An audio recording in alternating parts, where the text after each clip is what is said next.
Ok, bueno, les doy la bienvenida a esta clase de APQ de vuelta del receso, ya que sería creo la clase 26 por ahí, donde estábamos viendo la última parte del curso que hablaba de optimización, es el último tópico. Les había comentado hace un momento que pueden encontrar las slides de estas clases de programación lineal y las que vienen al último, que es de programación no lineal, en el aula. Ya están todas subidas en la parte de material.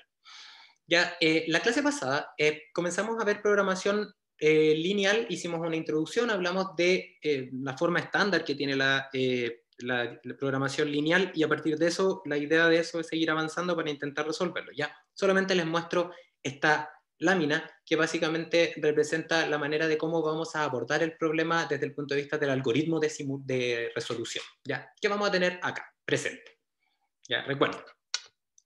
Y esto de hecho lo habíamos hecho en esta que está rayada, así que me voy a devolver un momento. Solamente hagan el siguiente ejercicio de recordar que básicamente, esta ya estaba rayada, ¿ya? Que básicamente vamos a tener un problema de programación, mira, está rayada y no rayada, programación lineal, siempre y cuando nuestro problema de optimización tenga esta forma, que esta forma, por ejemplo, es en notación vectorial, o esta forma es como como identificar en detalle cuáles son los elementos de los matrices y vectores, o esta forma escalar, ¿ya? Lo importante que tenemos que tener claro es que todo lo que aparece en el problema de optimización, si ustedes recuerdan, el problema de optimización tiene una función objetivo, tiene restricciones de igualdad y de desigualdad, se pueden representar de manera lineal con respecto a, súper importante ese detalle, con respecto a las variables de optimización. ¿Ya? Entonces, lo que vamos a ver acá, estábamos viendo estos métodos de programación matemática, que es la metodología de resolución de un problema de optimización. ¿Ya? Para este caso particular, que es el caso lineal, ya que lo que tenemos que tener claro, como les decía, es que tenemos que llegar a esta forma. ¿Ya? Y hoy día vamos a ver algunas particularidades de por qué esta forma y cuál es la gracia de esto. ¿Ya? En la clase pasada también, de programación lineal, vimos qué pasaba cuando nos enfrentamos a una formulación distinta, donde, por ejemplo, en vez de tener relaciones de igualdad, teníamos solo de desigualdad, del tipo X por B, igual a B, o menor o igual a B. Yo les comentaba que se puede trabajar igual, uno tiene que definir ciertas variables que se llaman variables de holgura, que son estas Y, y entonces lo transformamos en un problema en forma estándar. Y si, por ejemplo, el signo de la igualdad va en el otro sentido, de la desigualdad va en el otro sentido, entonces se definen por otro tipo de variables que se llaman de excedente. ¿Ya? Las de holgura están con un signo más, las de excedente están con un signo menos. ¿Ya? Entonces, esto ya lo vimos ya en clase, si tienen dudas, por favor, echen una mirada. ¿Ya? También qué pasaba cuando teníamos variables libres, que eran no restringidas, porque vamos a asumir que todas las variables x son mayores o iguales que 0. Si es que hay alguna que es menor o igual que 0, se puede definir una variable con un signo negativo y queda entonces mayor o igual que 0. Y si es libre, hay dos caminos, yo les decía, o definir la variable libre como la relación de dos variables que no son libres, o sea que son positivas ambas, o en su defecto se puede nos podemos comer una variable, despejándola de alguna de las tantas relaciones de igualdad. ¿Ya? Todo esto es materia ya vista. Entonces, vimos unos ejemplos, ¿ya? Y vimos el ejemplo de la determinación de los menús, y estuvimos trabajando ahí con eso, ¿ya? Entonces, dejamos unos ejemplos de ejercicios, ya que espero que los hayan hecho y que espero que les haya funcionado con lo que conversamos la clase pasada, que la primera era convertir los problemas de forma estándar, ya esto yo me lo voy a saltar porque no tuve mayores comentarios, así que asumo que esto lo resolvieron. Si no, lo pueden resolver en su oportunidad y luego me preguntan, ¿ya? Lo que sí era que también les dejé como tarea, como ejercicio para comprobar cómo íbamos aprendiendo, plantear problemas de programación lineal, y yo me voy a detener acá antes de seguir avanzando en este problema de programación lineal para simplemente soltar la mano, ¿ya? Como para entender algunos conceptos que nos van a servir en adelante para contextualizar, porque la clase de hoy igual es como bien teórica. ¿Ya? Entonces, cuando planteamos un problema de optimización, independiente el que sea, hay como, yo creo que dos partes que son fundamentales y que tienen que ver básicamente con los elementos de la optimización. Entonces, los elementos de la optimización los podemos definir en dos, por eso dos partes. Una tiene que ver con la función objetivo, cómo es la función objetivo, y la otra tiene que ver con cómo son las restricciones. ¿Ya? Y estas restricciones, recuerden que pueden ser de igualdad o de desigualdad. Lo voy a poner así porque pueden ser para los dos lados. ¿ya? Y una vez, esto es nada más que para el planteamiento. ¿Ya? Y luego, una vez que tenemos el planteamiento, la siguiente etapa sería la resolución, ya que son los algoritmos que están pendientes por ver.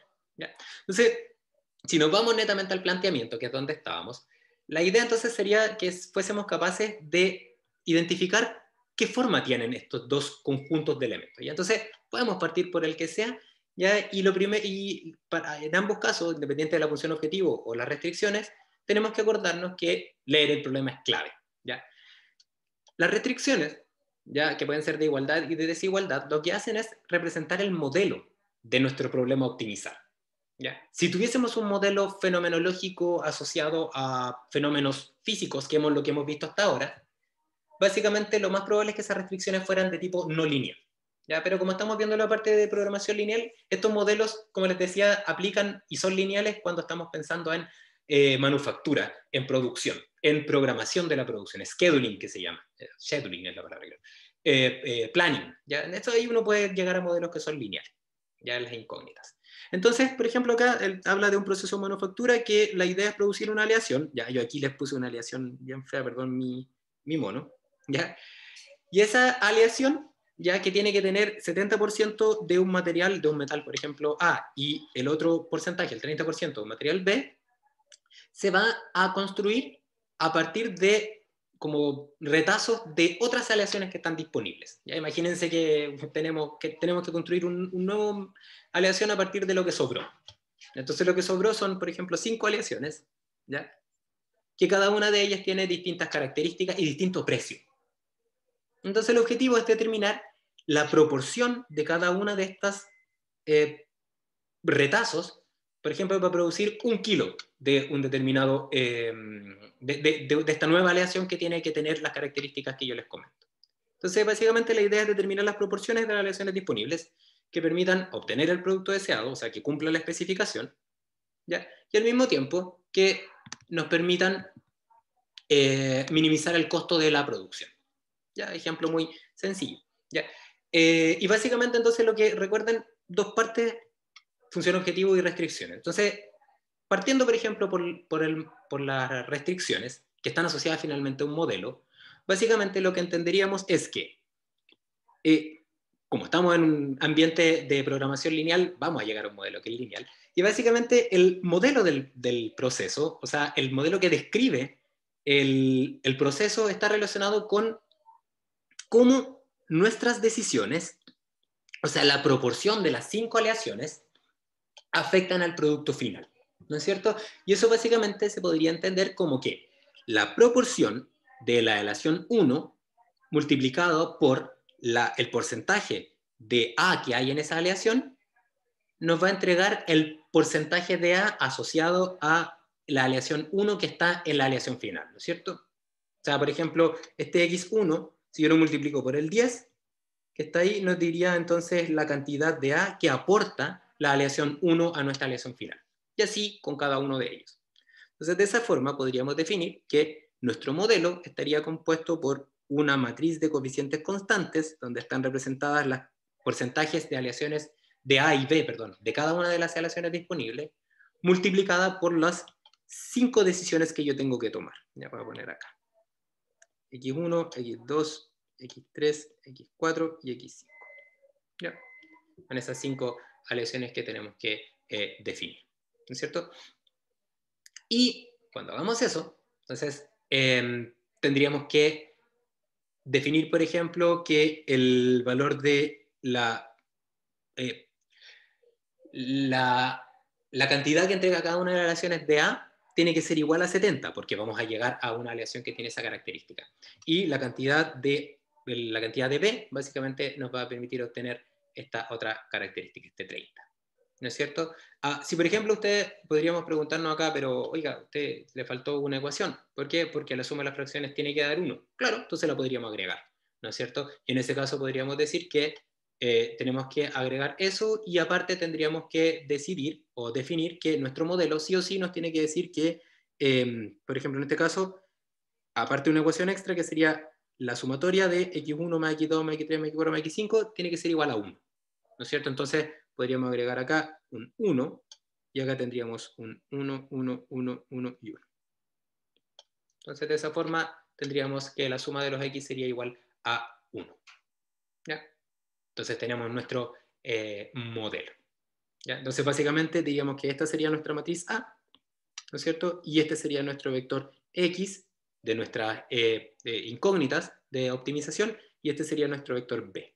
Entonces tendríamos AX igual a B.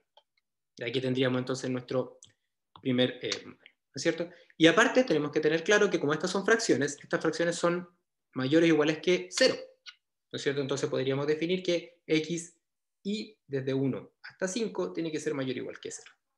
¿Ya?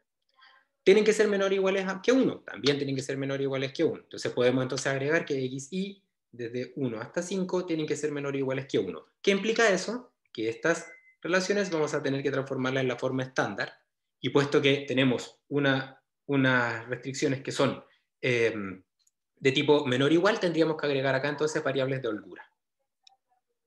¿Ya?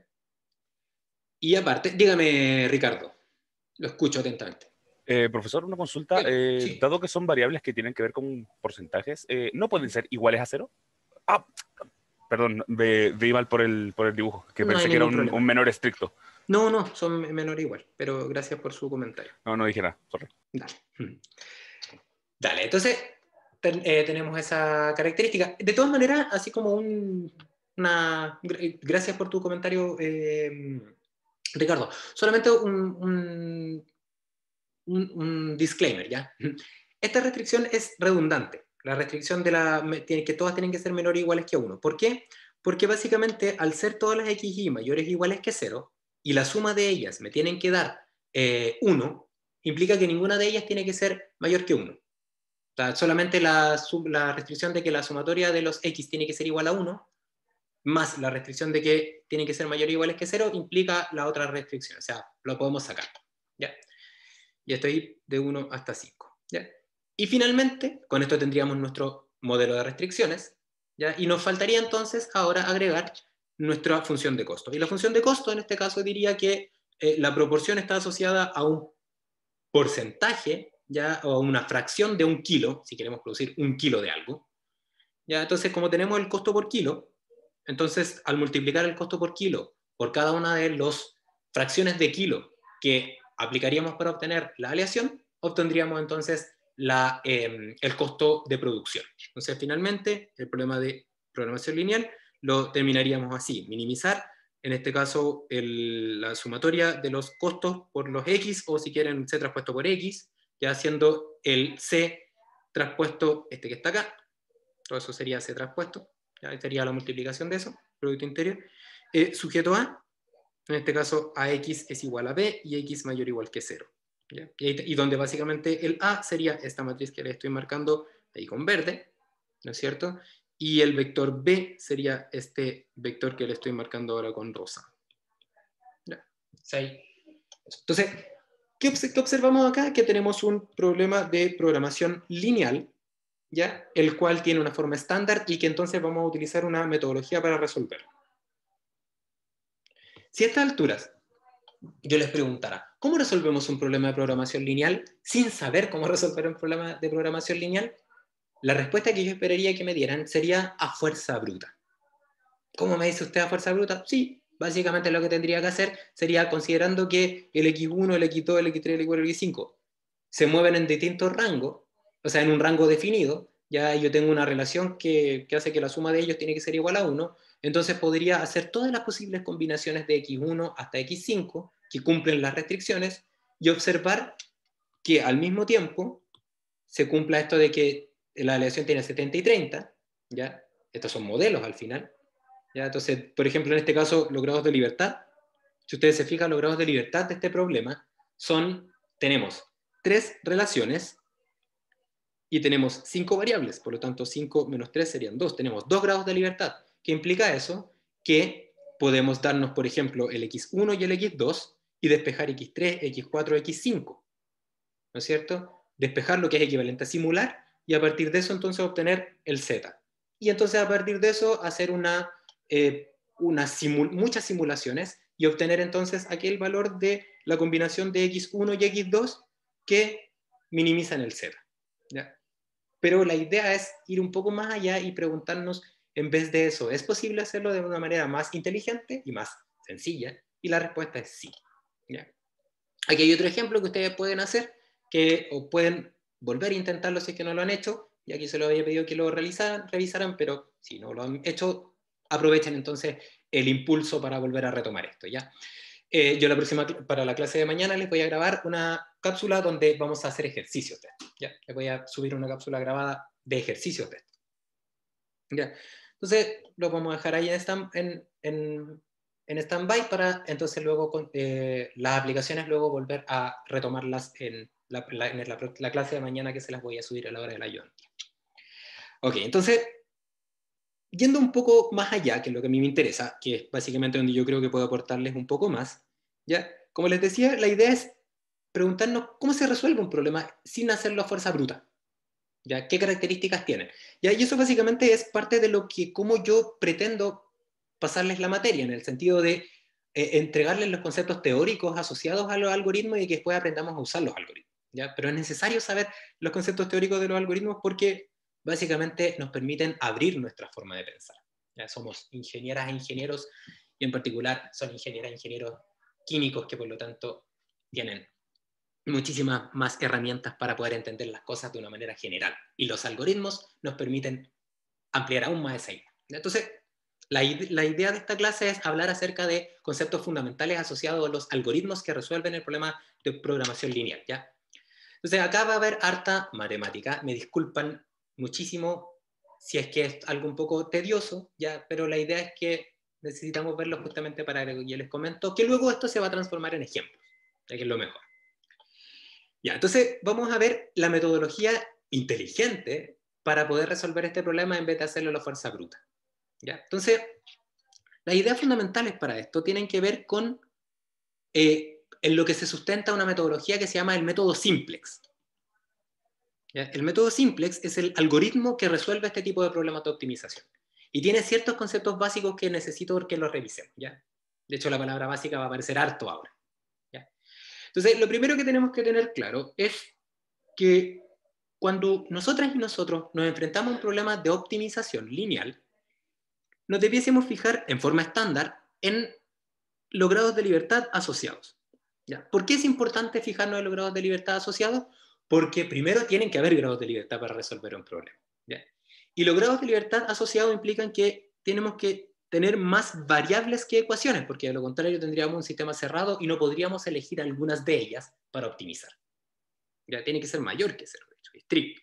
Porque de lo contrario, si fuese igual a 0, sería un problema de simulación. ¿Ya? Entonces, dicho eso, ¿ya? Lo que tenemos acá es que, de manera como gráfica, si quieren, este sistema de ecuaciones, ya con grados de libertad mayores que 0, sería un sistema más ancho que largo. ¿Ya? Más ancho que alto, perdón. ¿Qué quiere decir eso? Que la matriz A tiene menos ecuaciones, o relaciona menos ecuaciones que las variables que existen. ¿Recuerdan que las variables están en las columnas? ¿No es cierto?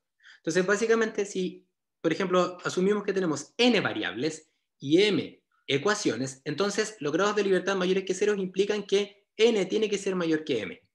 Tengo que tener más variables que ecuaciones. Entonces tenemos un sistema que no es cuadrado. Eso es relevante. ¿Ya? Y entonces este sistema tiene un igual a b, que en este caso b tiene que tener el mismo número de filas que de ecuaciones, porque esa es la igualdad de cada una de las ecuaciones, y este vector x que representa el número total de incógnitas. ¿Ya? Entonces aquí está este vector que es n, es un vector que tiene dimensiones grandes. ¿Ya? Entonces vamos a definir algo que nos va a permitir partir para hacer todo el análisis que les quiero contar. ¿Ya? Lo primero que vamos a decir es que vamos a definir que la matriz A va a ser una matriz de rango completo. ¿Qué es una matriz de rango completo? Quiere decir que, básicamente, en palabras muy sencillas, que las m filas son linealmente independientes entre ellas. Son el LA. Y eso es algo que, como modeladores o modeladoras de un sistema ingenieril, debiésemos preocuparnos. O sea, no plantear ecuaciones que son redundantes, o si es que las observamos, sacarlas, justamente como lo que hicimos hace un momento. ¿Ya? Justamente para evitar este problema que se podría generar, porque es un problema que va más allá del algoritmo de optimización y tiene que ver con un problema de modelar, ya que eso es algoritmo de modelado primera clase. ¿Ya? Entonces, eso implica que el rango, o sea, el número de filas m son entre ellas linealmente independientes. ¿Ya? Vamos a partir desde ahí. Entonces, fíjense de algo que es bien interesante, que como esta matriz es una matriz rectangular, ¿ya? Entonces nosotras y nosotros podríamos de manera arbitraria extraer un número de columnas, ¿ya? Extraer de esta matriz A un número de columnas igual al número de ecuaciones. O sea, si tengo, por ejemplo, acá 3 ecuaciones y acá tenemos 5 columnas, podría seleccionar de estas 5 columnas 3 de ellas. ¿Ya? Y a esas 3, como reordenarlas si quieren, y entonces transformarlo en algo que tiene un sistema de 3×3 y luego 2 columnas más. Así. ¿Ya? Básicamente, del número total de columnas, sacar el mismo número de filas para como extraer como una matriz cuadrada dentro de esta matriz rectangular. ¿Ya? Quédense con esa idea en la cabeza. ¿Ya? Yo, para hacerlo más sencillo para la notación, lo que voy a hacer es que voy a extraer las m primeras columnas. Pero si es que no son las m primeras, pueden ser las m últimas, pueden ser las m intercaladas, da igual. ¿Ya? Es cosa de ordenar las cosas y al final todo va a ordenarse de esta manera. Ya es cosa de ordenar el orden de acá y vamos a quedar entonces de la misma manera. ¿Ya? Entonces, vamos a observar que acá tenemos m filas, m columnas, y entonces las columnas que quedan van a ser n menos m, ¿no es cierto? Para entonces completar las m. ¿Ya? Entonces, vamos a identificar ¿ya? Las m variables asociadas a estas m columnas. ¿Ya? Solamente que por simplicidad vamos a poner acá x1 hasta xm, y acá entonces estarían las siguientes. Sería xm más 1 hasta el xn. ¿Ya? Y a estas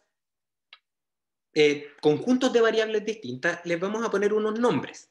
¿Ya? Por ejemplo, a este le vamos a poner el nombre b y a este le vamos a poner el nombre d. ¿Ya? Porque sí, después vamos a ver qué significa b y d. ¿Ya? Y entonces a este le vamos, a todas estas variables x les vamos a llamar xb y por supuesto serían xd. ¿Ya? Entonces fíjense lo siguiente. Fíjense lo siguiente. Yo tengo un sistema que está abierto porque tengo más variables que ecuaciones. ¿Ya? Pero voy a definir una solución que sea factible. ¿Qué es una solución factible? ¿Ya? Una solución factible es aquella solución de X tal que cumple con las restricciones. ¿Ya? Entonces, si me fijo solamente en el sistema de igualdad, ¿ya? Una solución factible para el sistema de ecuaciones es, por ejemplo, decir que todas estas variables son cero. Porque si observan, si todas estas variables son cero, ¿ya?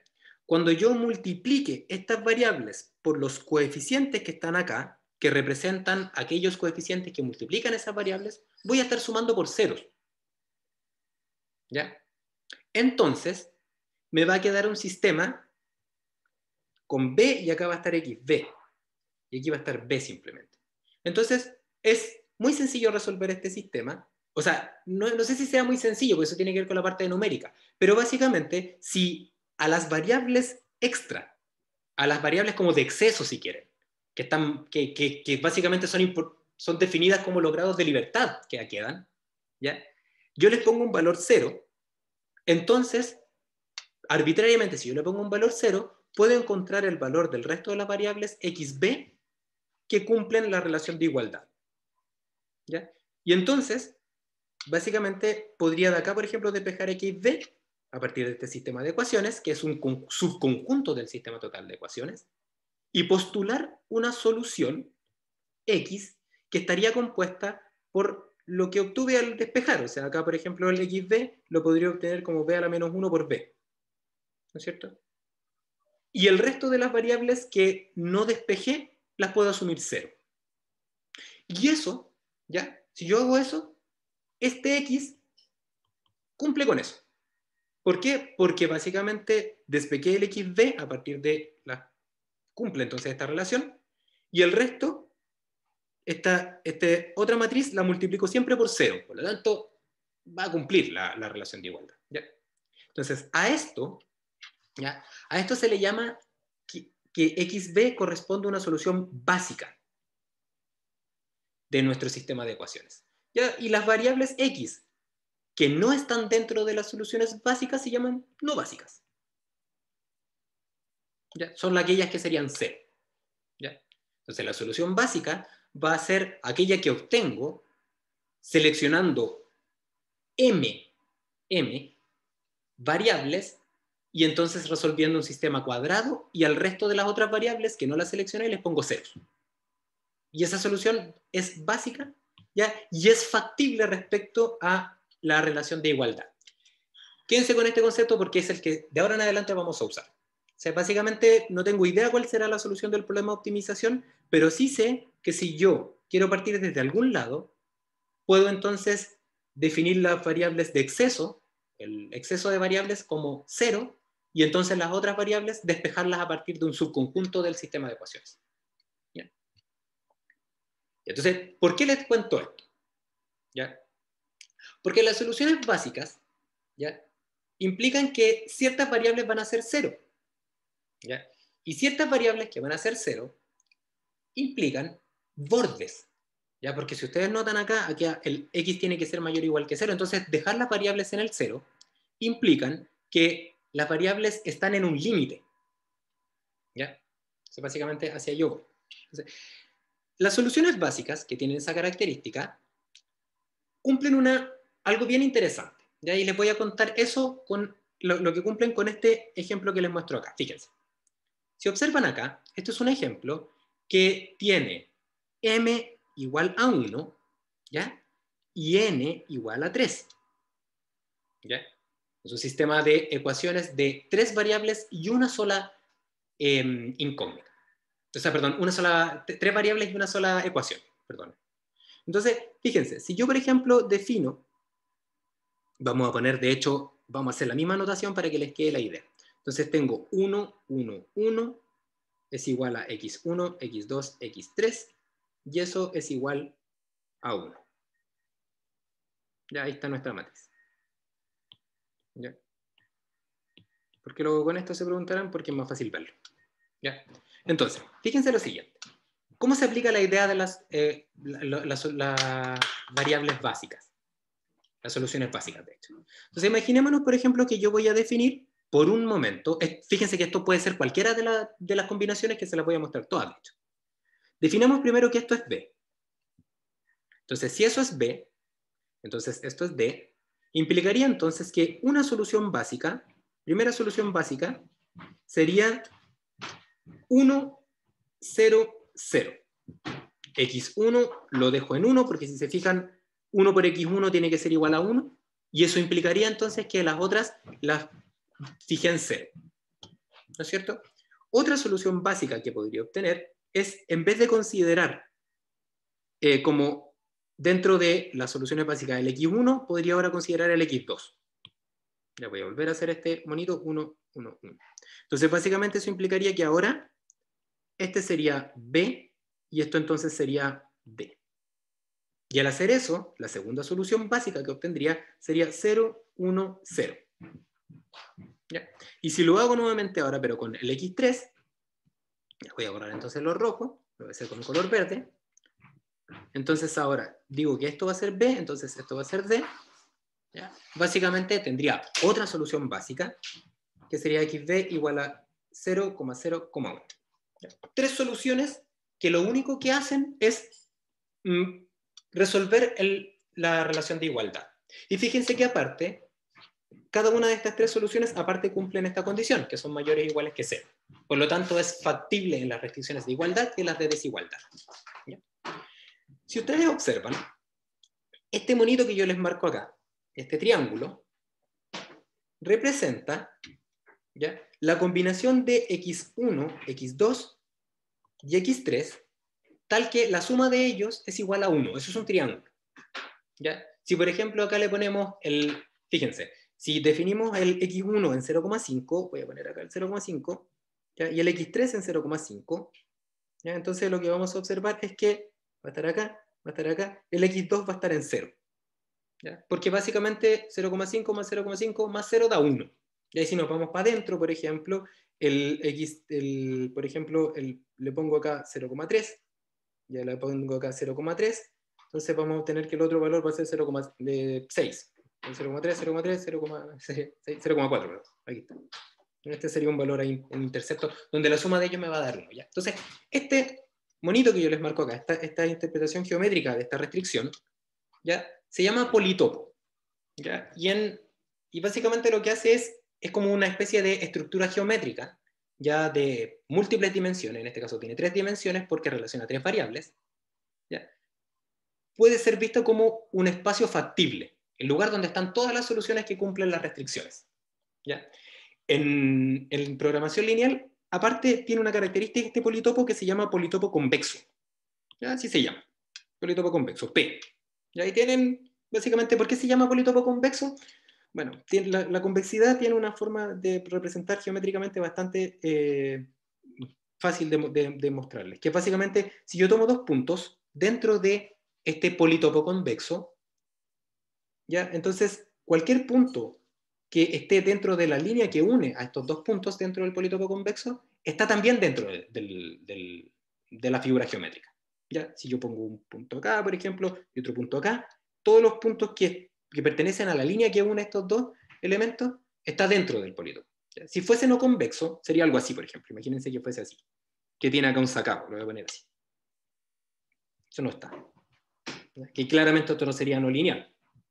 Porque para representar ese sacado hay que hacer probablemente... Entonces ahí claramente, por ejemplo, si yo defino un punto acá y un punto acá, pasa por fuera y eso ya no sería convexo. Ya, eso es una representación de convexidad. Así se denomina. Okay. Entonces, si observan, cada una de las soluciones básicas que yo les muestro están representadas en los límites del politopo. ¿Ya? La solución básica, por ejemplo, 3 sería esta. La solución básica 1 sería esa. Y la solución básica 2 sería esa. ¿Ya? Entonces, podemos hacer una relación entre que cuando yo hago este procedimiento y obtengo el XB, ¿ya? Si mi espacio de soluciones factibles, ¿ya? Se puede describir como un politopo convexo, que es lo que vamos a obtener cuando tenemos un problema de programación lineal. Cada vez que hacemos la decisión de elegir un subconjunto de variables y ese subconjunto de variables transformarla en parte de la solución básica, entonces lo que vamos a obtener es las coordenadas de los puntos extremos del politopo que representa el espacio factible. ¿Ya? El espacio factible. ¿Ya? Entonces, ¿por qué es tan importante esto?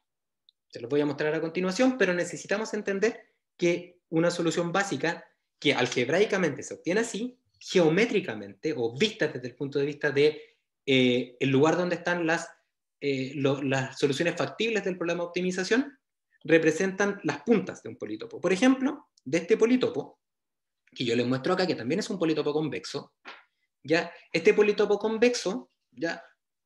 Tiene, fíjense, yo se la voy a marcar con rosado. 1, 2, 3, 4, 5 y 6. ¿Ya? 6 puntos extremos de este politopo. ¿Ya? ¿Qué implica esto? Claramente que si, al igual que en este caso, estamos en 3 dimensiones, ¿ya?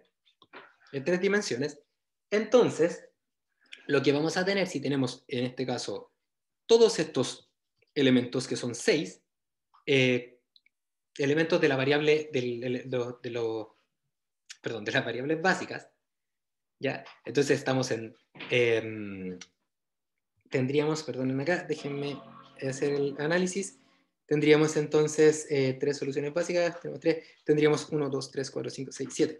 1, 2, 3, 4, 5, 6. 6 XBs distintos, ¿ya?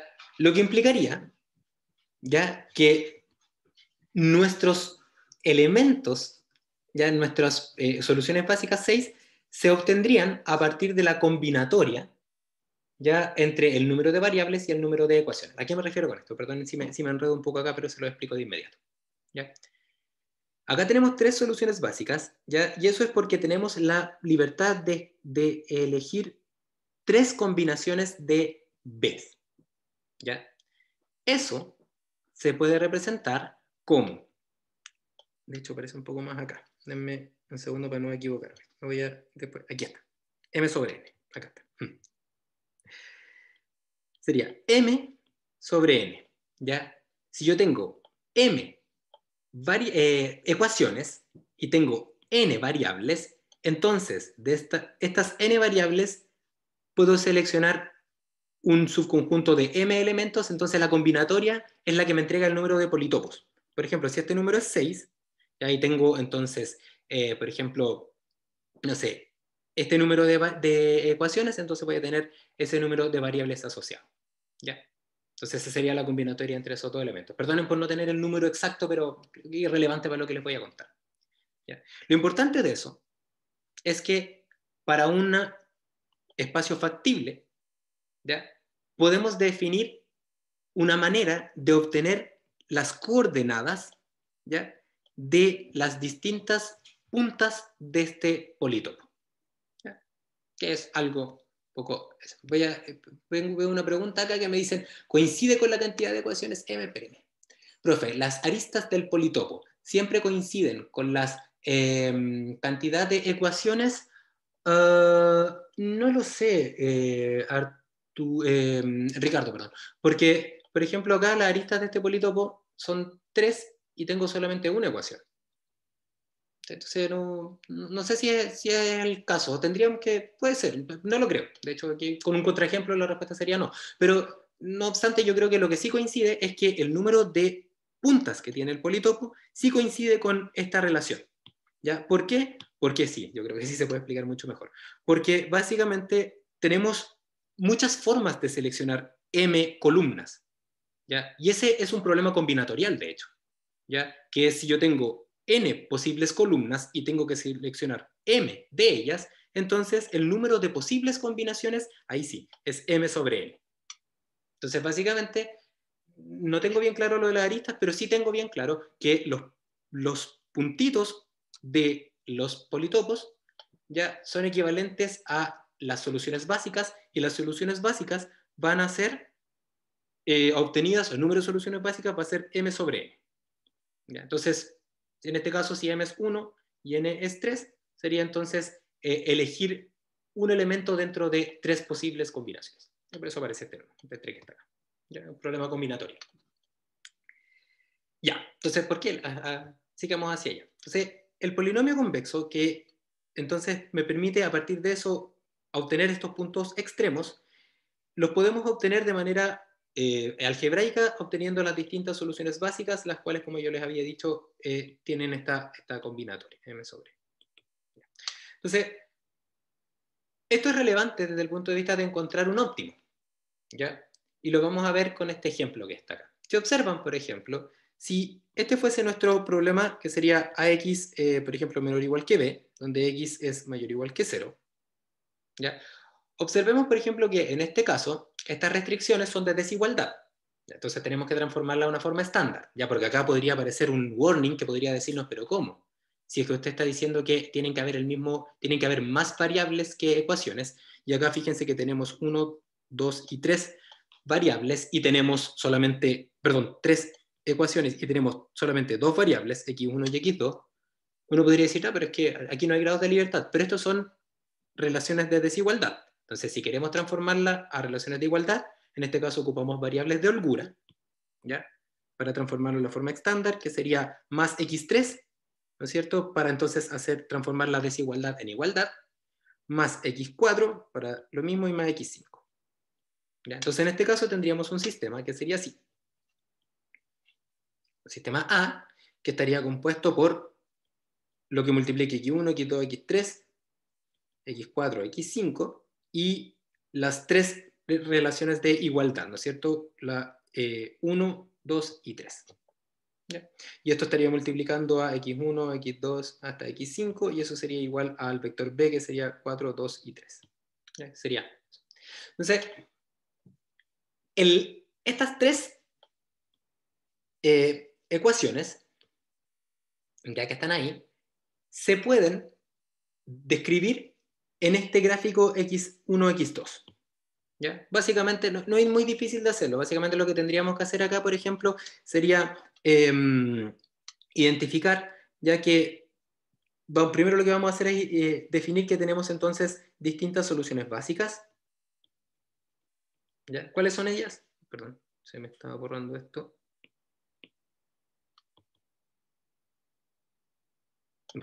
Perdón, un momento, me voy a cambiar de acá a ver si es que así no tengo idea por qué me está haciendo esto. Esperen un momento, please. Y más encima se ve mal. Denme un momento, porfa, que voy a desconectar esto y lo voy a volver a conectar. Entonces, dejar de compartir. Vamos a dejar de compartir. Ya, perdón el inconveniente técnico. Lo veo de inmediato. Entonces, volvemos a este que está acá. Esperen un momento que mi pizarra se acaba de volver loca.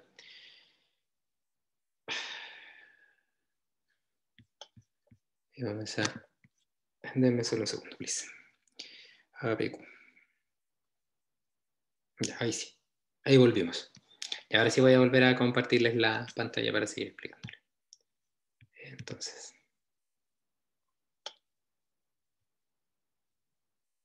Ahí sí. Ya esperemos que ahora no falle porque de hecho volvió todo solo. Ya, entonces, fíjense acá lo siguiente. Como tenemos este sistema de 5 variables y 3 ecuaciones, entonces podemos ir definiendo distintas formas de determinar las soluciones básicas. ¿Ya? Que tenemos que tener claro que de las 5 columnas solamente tenemos que seleccionar 3. Por ejemplo, si seleccionamos estas 3 que están acá, ¿ya? Entonces vamos a poner que x4 es 0 y x5 es 0. Entonces tendríamos un sistema de 3 por 3. Entonces de acá podemos despejar x1, ¿no es cierto? Después despejamos x2 y despejamos x3. ¿Ya? Entonces, eso geométricamente implicaría lo siguiente, fíjense. Si hacemos que x5 sea 0, 2x1 va a valer 3. O sea, x1 va a valer 1,5. Y entonces tendríamos esta línea que está acá, que hace que x1 sea igual a 1,5. ¿Ya? Que es cuando x5 es igual a 0. ¿Ya? Cuando x4 es igual a 0, ¿ya? Cuando x4 es igual a 0, entonces tenemos que x1 más x2 es igual a 2. Entonces tendríamos esa otra línea que está allá. Y si observan, la intersección entre x4 igual 0 y x5 igual 0 sería este puntito que está ahí. Y eso es una solución básica. ¿Por qué? Porque se obtuvo haciendo x4 y x5 igual a 0. Ya ustedes pueden resolverlo y van a llegar a que la combinación va a ser 1,5, el otro va a ser 1,5, sería 0,5, que sería el punto acá, para x2, y x3, que el x3 sería un valor de, bueno, habría que despejarlo desde ahí, pero sería el valor que está acá, que esta línea, el x3 habría que obtener. ¿Ya? Pero básicamente aquí lo que obtenemos es una arista de este politopo. ¿Ya? Si volvemos a hacer el mismo análisis, pero ahora decimos, no, ¿sabe qué? Vamos a hacerle un reset. Voy a hacer un reset. Entonces lo que voy a hacer ahora es que voy a considerar otra posible combinación. Por ejemplo, voy a considerar el x1, x2 y el x4 como lo que va a estar en la base. Entonces, al hacer eso, se voy a borrar nuevamente. Entonces, al hacer eso, el x5 va a estar también fuera de la base, por lo tanto, vamos a seguir manteniendo esta. Y ahora voy a decir que el x3 va a ser igual a 0. Entonces, ¿qué implica que el x3 sea igual a 0? Al hacer esto igual a 0, implica que x1 más 8 tercios por x2 igual a 4. Eso implica entonces que x1 y x2 están relacionados con este que está acá. ¿Ya? ¿Ok? Y de esta forma, entonces, bueno, el x3 es igual a 0, claro, está igual a 0 y está igual a 0, entonces tendríamos acá un punto que está en este elemento que también sería un elemento del politopo, que si observan está fuera, pero es por otras razones, porque básicamente el x4, esta línea pasa por acá. Entonces básicamente sería otro punto extremo que también aparece. Sería este también es punto extremo, de hecho lo voy a poner así. Este es el que me faltó dibujar, ¿ya? Que sería otra solución básica. Y así existen soluciones básicas que básicamente representan los distintos límites, las distintas puntitas de la región factible que se obtienen a partir de esta idea, ¿ya? Si por ejemplo hacemos ahora que el X3 y el X4 sean, básicamente lo que vamos a obtener es que el X3 y el X4 sean básicas, va a implicar entonces que aquí voy a obtener entonces el XB asociado a hacer que los otros sean no básicos, y así, sucesivamente así lo vamos a ir obteniendo, ¿ya? Entonces, vuelvo a repetir, las soluciones básicas nos entregan los extremos, las puntas de la región factible, ¿ya? Y básicamente tenemos tantas puntas como la combinatoria que hay entre el número de ecuaciones y el número de variables. ¿Ya? Es un problema combinatorial. Ya. Ahora, ¿por qué es importante esto? Ya ustedes dicen, porque este señor me está dando la lata todo el rato de que las soluciones básicas y básicas, por lo siguiente. ¿Ya? Hagamos el siguiente ejercicio. Consideremos este mismo gráfico, pero ahora sobre él, pongámosles ahora la función objetivo, como líneas de contorno, líneas de nivel. Entonces, básicamente lo que ustedes ven acá, ya corresponde a una función objetivo, por ejemplo, que queremos minimizar menos 2x1 menos x2, función objetivo. ¿Ya? Y entonces, como es una relación entre x1 y x2, podemos hacer ISO curvas de nivel de la función objetivo, ISO función objetivo. Entonces van a observar que como esto es una relación lineal, entonces estas son curvas que tienen siempre la misma pendiente, pues solamente que voy avanzando a medida que voy cambiando el valor de x1 y x2, voy haciendo que esto vaya aumentando o disminuyendo la función objetivo. Entonces noten lo siguiente, que cada solución básica toca una curva de nivel distinta, ¿ya? Por ejemplo, la solución básica que está acá topa la curva de nivel menos 3. La solución básica que las marco con esta flechita va a ser como la menos 3,2. La que está acá va a ser, por ejemplo, la menos 3,4. La que está acá va a ser la menos 2,5. Y la que está acá va a ser la menos 1,5. Y la última solución básica, que es la que está abajo, es un 0. Esa también es solución básica y eso va a hacer que x1 y x2 sean 0. Entonces, noten que la función objetivo alcanza su valor óptimo en algunos de los puntos de los extremos. Y esa es una propiedad de los problemas de optimización lineal. ¿Ya? Entonces, si queremos realizar una búsqueda, en este caso, por ejemplo, el óptimo estaría acá, en esa solución básica, la que justamente es la que me faltó por identificar. ¿Ya? Porque noten básicamente que este puntito que está acá, que yo les marco, es aquel que tiene la función objetivo más chica y que al mismo tiempo pertenece al espacio donde están todas las soluciones. ¿Ya? Y si ustedes quieren ver, por ejemplo, y dicen, no, pero es que quizás hay uno que está para adentro, nunca van a encontrar una solución mejor que la que obtendrían en alguno de los vértices de este, perdón, en alguno de los vértices, en alguna de las puntas de este espacio. Entonces, para resolver un problema de optimización lineal, lo que tenemos que hacer es buscar todas las soluciones básicas y quedarnos con aquella que entrega la mejor función objetivo. Y eso es básicamente la idea del método simplex.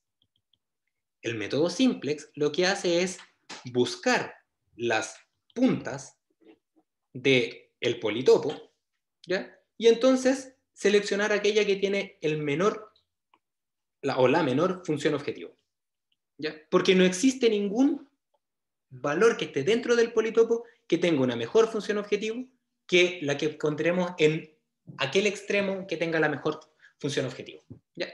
Entonces, geométricamente, en resumen, es importante entonces obtener los extremos del politopo, ¿ya? Porque esos extremos del politopo lo que nos entregan son son los posibles candidatos donde se va a encontrar el óptimo. Y básicamente para obtenerlos podemos usar esta idea de las soluciones básicas, que es seleccionar, definir como a un conjunto de variables cero, que son las variables en exceso, y entonces resolver. ¿Ya? Sería la idea. El problema es que es un problema combinatorial. Ya me sobre. Y un problema combinatorial es súper difícil de resolver computacionalmente. Imagínense que acá es sencillo, ¿ya? Pero puede ser súper complejo.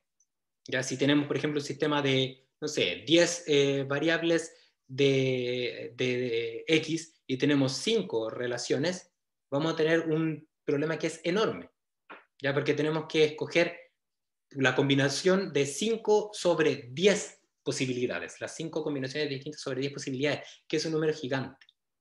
¿Ya? Entonces hace algo imposible de tratar de manera, digamos así, a fuerza bruta. Entonces el método simplex lo que hace es, a partir de una de las soluciones básicas que obtengamos, buscar aquella otra solución básica que mejore la función objetivo. Entonces, hacer una búsqueda como guiada. Ese es el objetivo del método simplex.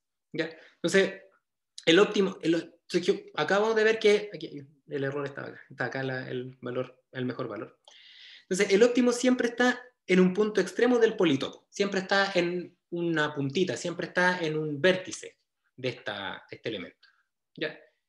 ¿Y eso qué implica entonces? Que si queremos encontrar el óptimo, tendríamos que obtener todas las posibles combinaciones de las soluciones básicas, lo cual es algo que no se puede. ¿Ya? Entonces, ¿qué es lo que se hace? Se trabaja con el método de simplex, que es a partir de uno de los elementos, entonces buscar la mejora que nos ayude a esto. ¿Ya? Entonces, ¿cómo lo vamos a hacer? El método de simplex, ¿ya? Que palabras muy sencillas se las voy a intentar explicar. ¿Ya? Dime, Lucas. Profe, pero Dígame. esto solo aplica si es que las líneas de nivel definen una cuestión que está, que es un plano, ¿no es cierto? Porque si tiene cualquier otra forma, ya esto no. ¿Qué Tiene pasa, por toda la ejemplo, si, razón. Dígame, ah, continúe la idea, perdone. por ejemplo, qué pasa si es que fuera como, no sé, un paraboloide o algo así? Si fuese un paraboloide, no podría ser un programa de programación lineal. Ah, no, no, no, perdón, no ¿Cachai? había cachado que era de Eso, programa. no, súper, súper. Es una súper buena pregunta, porque básicamente todo esto tiene una limitante, y la limitante es justamente lo que dices tú. Esto se aplica siempre y cuando todo sea lineal. ¿Ya? Y no es muy difícil o sea, no se pueden buscar contraejemplos para esto. ¿Ya? Siempre y cuando sea lineal. Si son no lineales, todo lo que usted dice tiene razón, y ahí básicamente yo le voy a contar acerca de programación no lineal. Ricardo. Sí, sí, te escucho. ¿Qué ocurre cuando una de las líneas de nivel coincide con una de las líneas de restricción? Por ejemplo, si Sí. si la línea que pone x3 igual a 0, toda esa línea coincidirá con la línea de Así, nivel de -3. así. Claro. Ya, eso es una súper buena pregunta. Esa solución se llama solución degenerada. Ya, eso es un problema, es una condición que se puede dar, es poco probable, ¿ya? Porque tiene que coincidir que la pendiente sea igual a la función objetivo. Y ahí en ese caso no tengo una única solución. Tengo todas las soluciones que están acá. Bueno, serían estas que están acá. Y más allá no se puede porque ya estaríamos en alguna zona donde ya no estamos dentro de la región factible. Ya, Entonces, pero mi en ese óptimo caso, serían infinitas soluciones. sí, serían todos los elementos que pertenecen a esa recta, en ese caso. Sí. Y ahí el Gracias. método simplex, tal como yo se lo voy a explicar, falla. ¿Ya? Pero existen otras formas de obtener métodos simplex que están disponibles en la literatura, y etcétera, etcétera. ¿Ya? Pero sí, eso es una súper buena pregunta. Y de hecho el método simplex lo que hace es asumir que no existe una solución degenerada.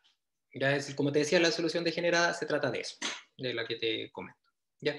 Y sí, fundamentalmente eso. Ya la solución degenerada es aquella solución donde dentro de las variables básicas, existe una que es cero. ¿Ya? En ese caso, efectivamente, pasa aquello. ¿Ya? Es una condición que se da. ¿Ya? Y es como geométricamente lo que dices tú, que coinciden estos dos elementos. Fíjense, ¿qué pasa, por ejemplo, si es que en vez de ir disminuyendo, hagan el siguiente ejercicio, o hagámoslo de hecho, siguiente ejercicio.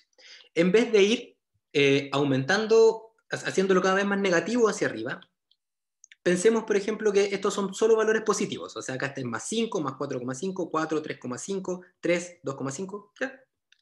Y queremos encontrar el mínimo. Fíjese dónde está el mínimo. El mínimo está acá, ¿no es cierto? Porque no hay otro valor que sea cero, con la excepción de este que está acá. ¿No es cierto? Todos los otros valores son más grandes. Entonces está en el otro extremo del politopo. ¿Ya? lo que hago estoy haciendo es intentar buscar contraejemplos para como que a Lucas y al resto que tenía la duda les quede también claro. ¿Qué pasa, por ejemplo, si es que tenemos, en vez de tener una forma que tenga de esa forma la función objetivo, es perpendicular, es así? ¿Ya? Hacia la derecha, por ejemplo, aumentando. ¿Ya? Van a observar que, por ejemplo, este punto es el punto de máximo perdón, hacia la derecha aumentando, por lo tanto hacia la izquierda disminuyendo, entonces acá estaría el punto óptimo, porque no existe otro punto que tenga mejor función objetivo. Entonces, no hay contraejemplo siempre y cuando la función objetivo sea lineal. ¿Ya? Y sí hay un punto que es súper relevante, que lo comenta Ricardo, que tiene que ver con cuando la solución es degenerada. Y en ese caso, el método simplex falla porque existen múltiples soluciones para ese problema de optimización. ¿Ya? Es poco probable, pero existe. ¿Ya? Entonces, el método simplex, o algoritmo de búsqueda eficiente a las soluciones, ¿ya? Intenta sobreponerse al problema de búsqueda combinatorial. ¿Ya? En vez de buscar las cosas a fuerza bruta, lo hacemos con un método eficiente de búsqueda. ¿En qué consiste? Básicamente el método simplex es un método iterativo, ¿ya? Que va probando distintas soluciones y va saltando de un punto a otro, y a otro, y a otro. ¿Ya? Pero partiendo de un punto factible, ¿ya? De una solución básica, lo que hace es proponerte la siguiente solución básica tal que mejore la función objetivo. O sea, el método simplex, si nosotros partiéramos de este como iterador inicial, lo que haría sería proponerme ese que está ahí, en vez de este que está abajo. ¿Por qué? Porque esa solución es mejor. O sea, va saltando a la siguiente solución adyacente, tal que la siguiente solución adyacente va a tener una mejor función objetivo. Fíjate, por ejemplo, que acá yo me había equivocado, acá este no es el óptimo, sino que el óptimo está acá. Entonces, si partiéramos con el método simplex, con esta solución básica, lo que haría sería el siguiente, me recomendaría seguir con esta solución básica. Y a continuación me recomendaría seguir con esta solución básica que está acá. Y a continuación me diría, no hay mejor solución básica. Así funciona el método simplex. ¿Ya? Entonces, en palabras y geométricamente, es re sencillo entenderlo, porque básicamente a partir de una salta a la siguiente que mejora y a la siguiente que mejora. ¿Ya? Siempre va a haber una al lado que mejora, a menos que estemos en el óptimo. ¿Ya? Eso es un hecho. ¿Ya? Si, por ejemplo, les decía, caso contrario, son valores que van hacia abajo, van disminuyendo, entonces el método simplex me diría, en vez de irte a la derecha, ándate para abajo, porque ahí hay una mejor solución. ¿Ya? Siempre va a existir una solución al lado que va a ser mejor, y si es que no hay solución al lado que es mejor, quiere decir entonces que llegué al óptimo. ¿Ya? Y estamos en una condición de término. Entonces, para este efecto, entonces, el método simplex tiene como, en cada iteración, tiene que ofrecerte la siguiente solución. Y la siguiente solución tiene que tener dos elementos clave. El primer elemento clave es que te tiene que asegurar que la siguiente solución tiene que ser factible. ¿Ya? ¿Por qué eso? Porque si se fijan, yo les he hablado solo de las restricciones AX es igual a B. ¿Ya? Estos politopos que están acá son las soluciones básicas del sistema de ecuaciones AX igual a B. Pero aparte de cumplir eso, tiene que cumplir que los X tienen que ser mayores o iguales que 0. No me sirve, por ejemplo, encontrar una solución básica, ¿ya? Que esté acá abajo. ¿Ya? Porque esa solución que está ahí abajo tiene un x1 y un x2 que son menores a 0. Entonces no es factible desde el punto de vista de la relación de desigualdad. Si se fijan acá, yo en ningún momento me fijé en esta. Yo recé para que estas cuestiones me dieran positivo. ¿Ya? Pero nadie me dice que cuando yo defino, por ejemplo, una base, ya el valor me dé un número negativo de las variables básicas. En ese caso, su solución básica es no factible, ¿ya? Porque tengo que asegurarme que sea mayor o igual que 0. Entonces, el método simplex me dice, si tú partes de una solución básica factible, yo te voy a proponer otra solución básica factible, o sea, que sea x mayor o igual que 0, y ax es igual a b, que eso es como la definición de solución básica, y al mismo tiempo me voy a asegurar que la siguiente solución que te propongo disminuye la función objetivo. Entonces es súper bueno, porque básicamente parto de un valor y en vez de hacer una combinatoria de posibles soluciones, me voy directo en un... Y este algoritmo es una revolución en la matemática y en la gestión de operaciones. ¿Ya? De hecho, el algoritmo simplex, es un ejemplo de la inteligencia humana y de la básicamente de la capacidad que tenemos como personas para resolver problemas complejos, porque es básicamente un análisis algebraico y geométrico. ¿Ya? Entonces, aquí les voy a contar el cuento. ¿Ya? Si quieren aprender más, pueden ver en detalle los elementos que aquí aparecen. ¿Ya? Entonces, lo primero que hace el método simplex es decir, ¿cómo a partir de una solución básica factible obtengo la siguiente? ¿Ya? ¿Cómo a partir de algo que x sea mayor o igual que 0? Voy a tener otra solución que siga preservando eso. ¿Ya? Entonces, para eso, lo que hace es partir de un concepto que no sé si ustedes se acuerdan de álgebra o de mate, que tiene que ver con los elementos, la forma canónica de los sistemas de ecuaciones. Ya que básicamente, palabras muy sencillas, una forma canónica de un sistema de ecuaciones es básicamente una representación diagonal o parte del sistema de ecuaciones diagonal, y el resto, si es un sistema de ecuaciones abierto, no va a quedar diagonal. ¿Ya? O sea, básicamente, el método simple dice, mediante un procedimiento de pivoteo y reducción, que son estos típicos procedimientos de Gauss, ¿ya? Lo primero que tienes que hacer es transformar tu AX es igual a B a una forma canónica. ¿Cómo es la forma canónica? Como la que yo les muestro acá. ¿Ya? A, X y B. ¿Ya? La forma canónica, ya que desde donde parte, dice, parte entonces con este A y entonces las primeras M columnas, transfórmala en una matriz identidad. ¿Ya? Y ese procedimiento se hace, como les digo, con pivoteo. Es elegir un pivote, dividir por ese valor, restar y así hacerlo sucesivamente. ¿Ya? Es un procedimiento que es bastante tedioso, pero lo hacen, la mayoría de los computadores ya lo hacen. De hecho, en MATLAB existen descomposiciones que se llaman LU que hacen ese procedimiento. Y entonces el resto de las columnas, las n menos m, no van a ser diagonales porque no pueden ser diagonales, no puedo diagonalizar todo. ¿Ya? Entonces, si parto con este procedimiento, ¿ya? Y digo entonces que al hacer esto, ¿ya? Yo tengo entonces unas variables, unas columnas que son matriz identidad, entonces claramente lo que yo puedo hacer es definir este subconjunto de X como X básico.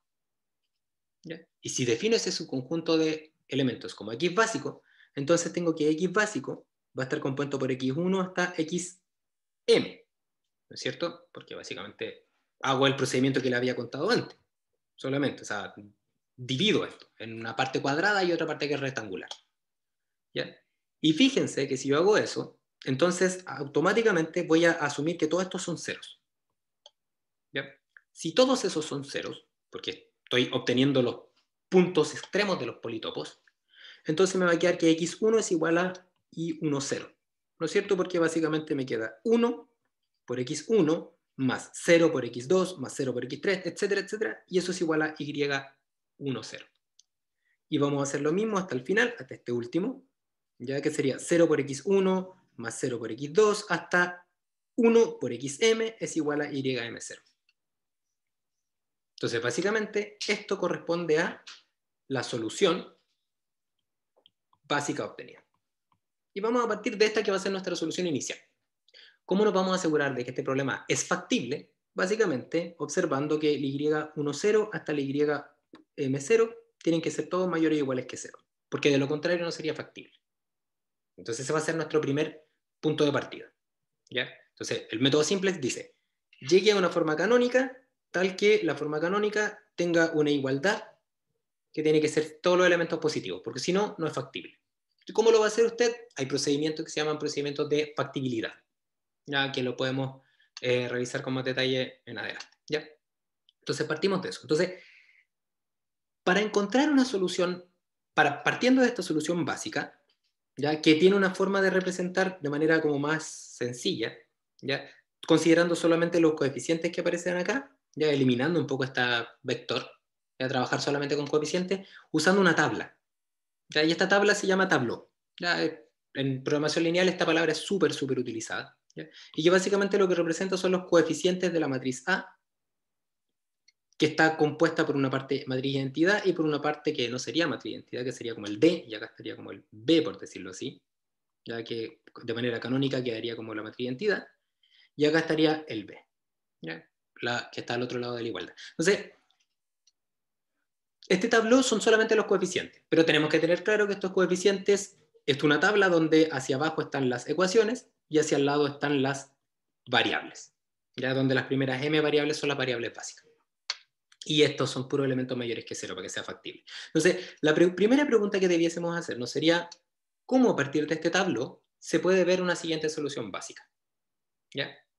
Y básicamente para ver una siguiente solución básica, lo que tendríamos que hacer es, teniendo en consideración que acá están todas las básicas y acá están todas las no básicas, tendríamos que definir, por ejemplo, una de estas variables, por ejemplo, la variable m más 2, y reemplazarla por una de las variables que está dentro de ella. Y entonces obtendríamos otra solución básica, ¿no es cierto?